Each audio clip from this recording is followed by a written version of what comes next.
Thank you, Mr. Chairman, and thank you for convening today's important hearing. And thank you to all of our witnesses for joining us today. I'm especially proud to see so many New Mexicans here. As I often say, in today's important years, so that would be helpful, I think, for all of us. The gentleman's time has expired. The chair now recognizes Ms. Stansbury from New Mexico for 5 minutes. Thank you, Mr. Chairman, and thank you for convening today's important hearing. And thank you to all of our witnesses for joining us today. I'm especially proud to see so many New Mexicans here. As I often say, New Mexico's top exports are our green chili and our water experts, of which we have many here today. And so it's so great to have you all here today. As we know in New Mexico, el lago es la vida, and it is part and parcel of our cultures and ways of life, our economy, and the future of our state. Assistant Secretary Trujillo, we're so proud to have you serving in this role and representing New Mexico. And Mr. Vigil, we're so grateful for your leadership at Jicarilla and on the 10 Tribes Partnership. And of course, we're joined by our state engineer who's here today, Mr. D'Antonio. As a fellow New Mexico water nerd, I'm excited to have you all here today and to talk about the Colorado River and our other crucial watersheds in the West.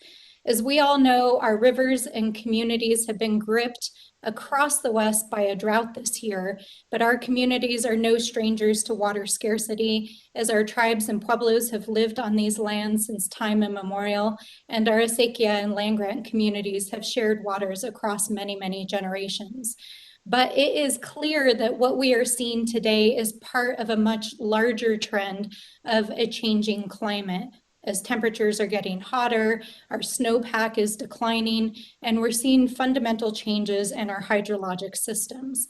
And nowhere is this more visible than in New Mexico, where our communities have faced historic drought conditions this year at the same time that our state has had the largest number of disaster declarations due to flooding and wildfires this year. So it's clear climate change is here, and it is threatening the ability of our communities to bring water to our fields, to meet the needs of our tribes and pueblos, our acequias, our farmers and ranchers, and our rivers, which depend on these life-giving waters. While the Colorado River is being strained by these changes, we also are seeing historic partnerships in the basin led by many of the panelists who are joining us here today that are helping to bring transformational change to the management of this system.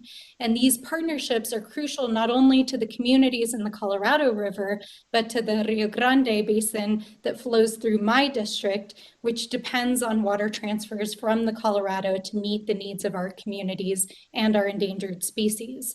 So as we look to the future and managing these river systems in a time of climate change, we need to continue to leverage these collaborative partnerships, to invest in the best monitoring science and technology that we can, to invest in modernizing our infrastructure and operational requirements, and ensure that our communities have a seat at the table and are helping to direct the decisions that are made about those water systems.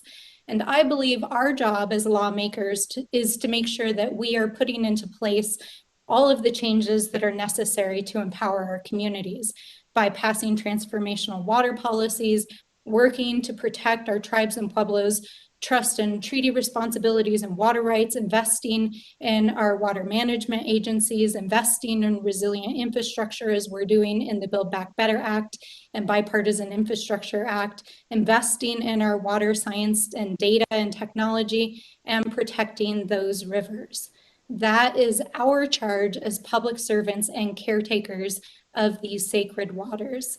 And with that, Mr. Chairman, I'd like to use a little bit of my remaining time to ask Assistant Secretary Trujillo, you've worked across the West in the Colorado, the Rio Grande, and many of our rivers for many, many years.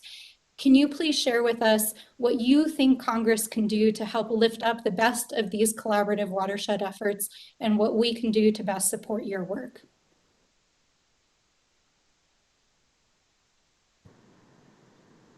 Thank you, Representative Stansbury, and it makes me homesick to see you and Representative Fernandez there in Santa Fe or in New Mexico.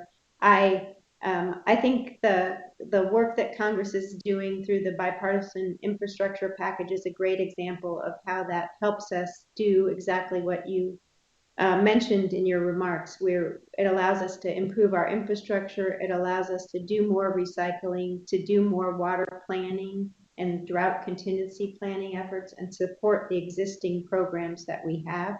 And I think the underlying emphasis on sound science is exactly the way that we want to continue to be doing business in the Colorado River Basin and in a West-wide context as well.